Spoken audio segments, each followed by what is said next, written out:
So at the time we're filming this right now, 5 minutes after episode 1, something that just recently happened on the news was a 6-year-old first grader shot his elementary school teacher.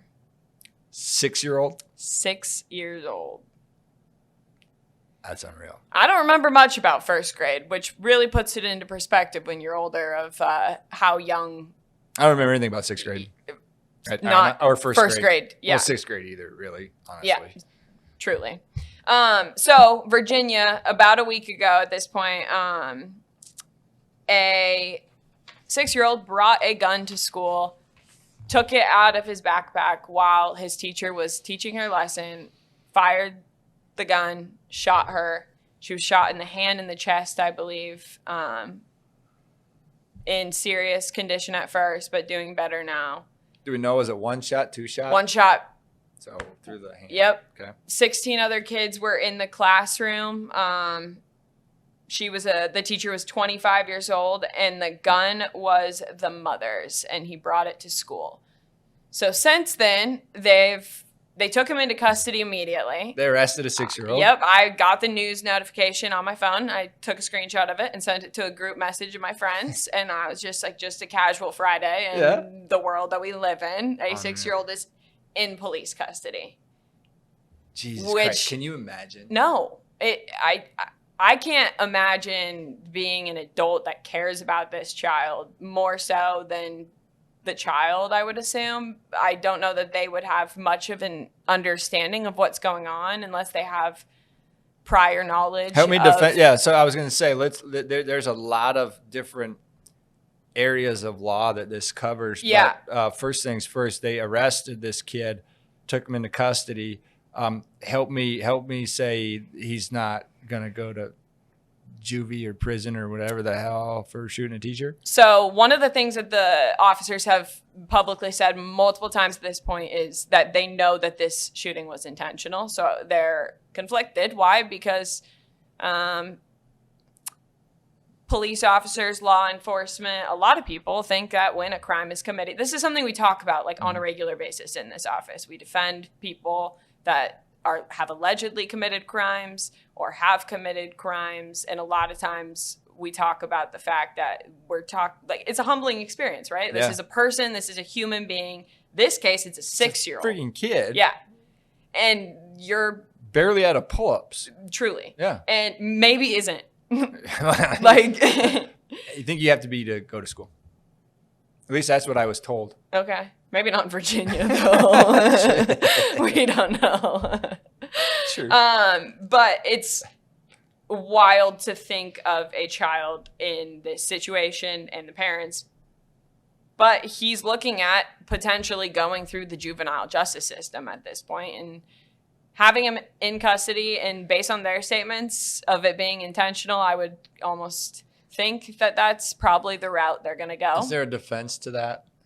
Defense to what? To say everything says this kid shot the teacher. Yes. Because it seems to potentially at least. Yeah. Which would be that it is a 6-year-old that might still be in pull-ups because we're in Virginia. Yeah. Just throwing shade for no reason. But how does a 6-year-old form an intent to seriously injure their teacher? I don't see how it happens. I don't either. I mean, it's like, the mind of a 6-year-old is a fascinating thing. Hell, the mind of an 18-year-old is a fascinating place. Scary, but fascinating. Intent is an interesting, because they got to show specific intent to harm or to kill if they try to go with that too. There's going to be a lot of shrinking going on. There's going to be a lot of psychiatric testimony, I'm guessing. And basically what the state would have to prove would be that the 6-year-old had the intellectual capability of understanding that his action of pulling the trigger would cause harm. Real harm. To a real person. To a real person, to his real teacher. And that was what he had intended to do. And that, for a 6-year-old, I don't know.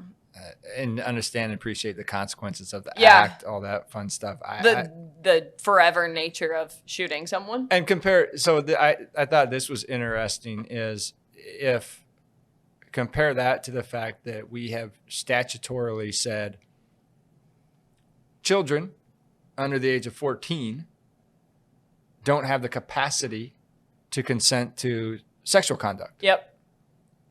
Well, 14? under 14. Okay. Under 14. At Ever. least in Iowa. Okay. In Iowa. Under no circumstances. Okay. And so we put that standard, Yep. but then another standard. We looked. I don't know. Did you find? I didn't find anything that says this is a cutoff for criminal liability age wise. I didn't find anything. In other No. words, it's a child is 0 to 18. Yep. There's no set age where they can't be prosecuted yet. Yeah. At least that we could find. And we talked about this the other day. It's like a real thing, even here in Iowa. When we were doing some of the research on it, I pulled up a research paper I wrote in law school. And it was about policing elementary schools, high schools, middle schools. And there were multiple children in Iowa in elementary school that had been arrested in a school year. Multiple kids a year that are being arrested. It's just a wild concept. It's hard to wrap your head around. It really is. In an elementary school. Yeah. That's like there's like finger painting on the walls. Right. Like that's children. so there's some other questions that come up. I mean, that's the criminal liability if they choose to prosecute the child in delinquency in juvenile court. They can't waive them. At least in Iowa, they wouldn't be able to waive them even if, forcible. No, they're over 14. Yeah. But then there's civil liability. So we obviously have criminal. That's where the government's trying to put people in jail, hold them criminally responsible for a crime. Yep. And then the other side of it is, okay, what about the fact that this child did real harm to his teacher and How do to we make her another whole? person? How do we make her whole? And that's where the civil justice system that Corey talked about a couple episodes ago comes into play. Yep. With lawsuits against potentially, you can't sue a child. That's what's weird. You can sue a child. You can. Yeah. You can sue a child. It's that a torts case where he pulls it's like an overweight You're lady right. and he pulls the chair. Out She from falls. under. Yeah, Brian B. Daly. I'll never forget it. There's a few things from law school that stick with you. So you can sue a child. Yep. It's hard to collect You against would be a child. suing basically their parents. Right.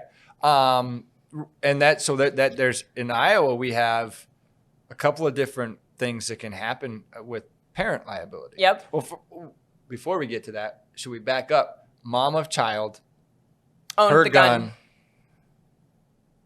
She on the hook? So there's a Virginia potential crime that she might be on the hook for. And the crime is that, if I can find it. It is a misdemeanor to recklessly leave a loaded gun unsecured in a way that could cause injury to a child under the age of 14. Weird law. Under the age of 14. Reckless is a higher standard than negligence. Right. But the statute was designed to try to make sure that children don't hurt each other with guns. What about children and adults? Yeah. So it didn't really take into account the situation that happened in the school when the victim's 25. They're busy writing laws right now. They absolutely are. Yeah. In Iowa, potentially child endangerment. Yep. But again, another one I found is there is making firearms available to minors is a law in Iowa. oh, okay. Yep. So that would be one that would fit. Yep. There's exceptions. Like if you as a parent are over the age of 21 and your child is under the age of 21, then you can directly supervise them with a firearm. But you can't give them a gun and let them take it to school. Yeah. Okay. For obvious reasons. Obvious reasons. Yeah.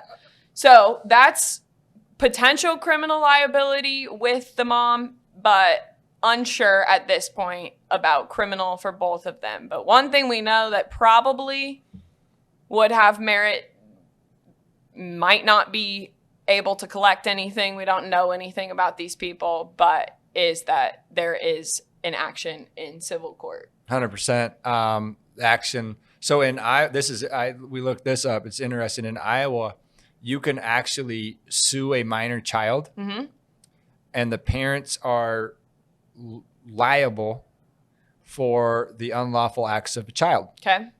Now it's only $2,000 per incident. Interesting. If there's more than one incident, it can't exceed $5,000 in liability. But parents are liable under Iowa law for the unlawful acts of their kid. The other thing that could happen is you can sue the parent for failing to properly supervise their child. So a parent can be held liable in situations where their own negligence was a proximate cause of the harm that the child causes. This would be the perfect example of how and when this worked. And then the other thing that came to my mind is, are we concerned at all? This was a 9mm pistol. With the fact that a 6-year-old is able to pull the trigger. Like, I guarantee you the gun manufacturers get sued out of this. I promise you that's going to happen. It always happens. It's going to happen. It's going to happen. I promise you that. It should happen. And people can debate it back and forth. Well, what about, guns aren't meant for children. Yes. But there's going to be something that comes of that. And obviously, children get guns. They do. Because here's what I'm looking at. My youngest is 10. Okay. He got a BB gun for Christmas. He likes shooting targets off the back porch. And he has difficulty with the damn Red Ryder BB gun at times, being able to pump it, to crank it. And the trigger isn't an easy trigger to pull. So we're talking a 6-year-old. I bet the 6-year-old couldn't run and use maybe it's just in Virginia, they start learning guns early, I promise you. But learning how to handle a Red Ryder BB gun is going to be difficult. I'll be curious. It's going to be really interesting to see what happens. The other thing is, did you know, I just looked this up before we started. Oh gosh, what's it going to be? Apparently, there's rumors that school officials had word and had notice that there was a possible gun on campus before this happened. I don't even know what to do with that information. They didn't either, clearly. Clearly. How? How do you do nothing? How do you do nothing? It's interesting because we've started handling more of these school-related type cases. Sex assaults on campus, bullying, harassment, assaults of kids on campus that have had some traumatic consequences. And one thing that we're learning is there is an utter lack of effective communication amongst staff, teachers, and more importantly, administration and security.